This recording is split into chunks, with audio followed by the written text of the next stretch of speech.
কুমারী মেয়ের প্রথম মাসিকের রক্ত। পুরুষদের যেরকম উত্তেজনার কারণে বীর্য বের হয়, মেয়েদের যে পদার্থটা আসে এটাকে রজ বলে। এই রজ এটা পান করলে কোনো রোগবালাই শরীরে থাকে না, এটা বাউলদের বিশ্বাস। আমাকে মাফ করবেন, আমাকে একটু বেহায়া হতে হবে। বাউল সাধনা সম্পর্কে এমন কিছু কর্মকাণ্ড তাদের আছে যেগুলো আমি না বললে আপনারা বুঝবেন না। আমাদের দেশে মানুষ জানে না, অনেকে ম্যাক্সিমাম লোক। আমি ব্যক্তিগতভাবে লালনের আখড়া থেকে নিয়ে ফকিরদের বিভিন্ন আখড়া ঘুরে ঘুরে দেখেছি। আমি নিজের অভিজ্ঞতার কথা আপনাদের কাছে চাপিয়ে দিতে যাব না, তাদের বই পুস্তকের আলোকে বলবো। আমি জানার জন্য তাদের বিভিন্ন আখড়া আখড়া ঘুরেছি। এইবার দেশে গিয়ে আমি কুষ্টিয়াতে গেছি। আমার উদ্দেশ্য ছিল লালনের আখড়া যাওয়া, দেখা সেখানে, এবং শুধু শোনা কথা বা পড়া কথারও বিশ্বাস না করে নিজে চোখে দেখা। তাদের আখড়া যদি কেউ যেয়ে থাকেন, ফকিরদের তারা তথাকথিত জিকির করে যেগুলাতে, এগুলোতে আপনারা দেখবেন পুরুষের সাথে একজন নারী লাগে, অন্ধকার হইতে হয়, এবং গাঁজা তো প্রয়োজনই হয়, এবং বাকি কি কাজগুলো হয় সেগুলো বই থেকে শুনেন, আমার অভিজ্ঞতা থেকে না শুনে। দেখুন, বাউল ধর্মে পরকীয়া প্রেম জায়েজ আছে। আল্লাহর কসম, আমি নিজে যাচাই করে যশোরের এক গ্রামে গিয়ে সন্ধান পাইছি যে এখানে, এমনি অন্য কাজে গেছি, পরে শুনছি যে এখানে আপনার ফকিরদের আখড়া আছে। তো আমি দেখতে গেছি, একদিন না কয়েকদিন পরে জানতে পারছি যে এক মহিলা আছে, তার স্বামীও আছে, কিন্তু সবাই জানে এই মহিলা সারাদিনই জেনা করে তার ওই সাধন সঙ্গীর সাথে, বাউলদের সাথে। এবং কোন কোন মহিলার তো সংসার শেষ, আবার অনেক পুরুষও করে যারা বাউল। এটা তাদের ধর্মের গুরুত্বপূর্ণ কাজ, জেনা করা। সারাদিন জেনাটাই ইবাদত বাস।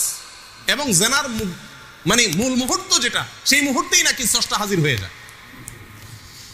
প্রিয়দিনী ভাইরা, বাউলরা মনে করে, আপনারা হয়তো অনেকে প্রথম শুনছেন, শুনে রাখেন, বাউলদের দৃষ্টিতে মানুষের শরীরের বিভিন্ন রোগ বালাই ভালো হওয়ার জন্য একটা বিরাট বড় ওষুধ হলো মেয়েদের রজ পান করা। রজ বুঝেন কি? না, রজ বলতে দুইটা জিনিস। এক হলো কুমারী মেয়ের প্রথম মাসিকের রক্ত,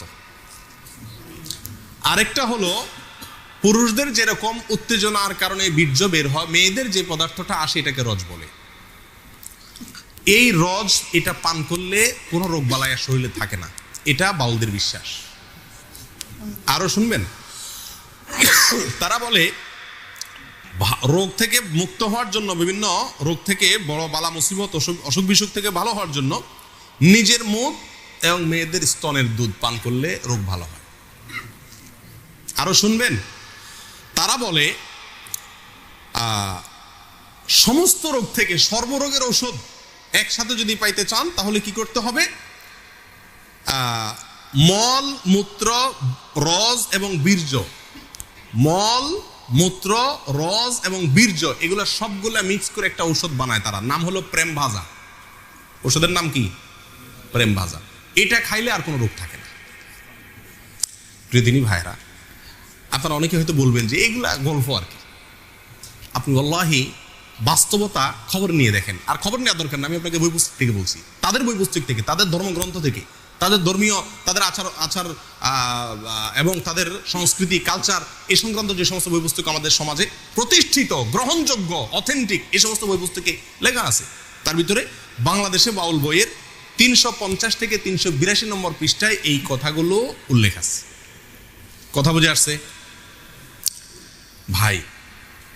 আমাদের দেশে অনেক মানুষ না জেনে এই ফকিরদের কাছে চিকিৎসার জন্য যায়। ছেলেবেলে অসুখ হলে যায় না, কি ওষুধ দেয় এটা ওই শয়তান জানে, আর শয়তানকে যে এই শয়তানই শিখাইছে সেই শয়তান হয়তো জানে, আল্লাহ সুবহানাহু ওয়া তাআলা জানে, আমরা অনেকে জানিও না। আমাদের দেশের নাস্তিকরা বাউলদেরকে খুব পছন্দ করে, একটা মজার বিষয়। কারা পছন্দ করে? নাস্তিকরা কোনো ধর্মকে পছন্দ করে না, কিন্তু বাউলদেরকে খুব পছন্দ করে। ডক্টর আহমদ শরীফ নাস্তিকদের গুরু, বাউলদের নিয়ে বই লিখছেন এবং বিরাট বিশ্লেষণ করেছেন, তাদের ঐতিহ্য তুলে ধরেছেন। শুধু তাই নয়, বাংলাদেশের যারা নাস্তিক, সেকুলার, এরা সবসময় বাউলদেরকে প্রমোট করে।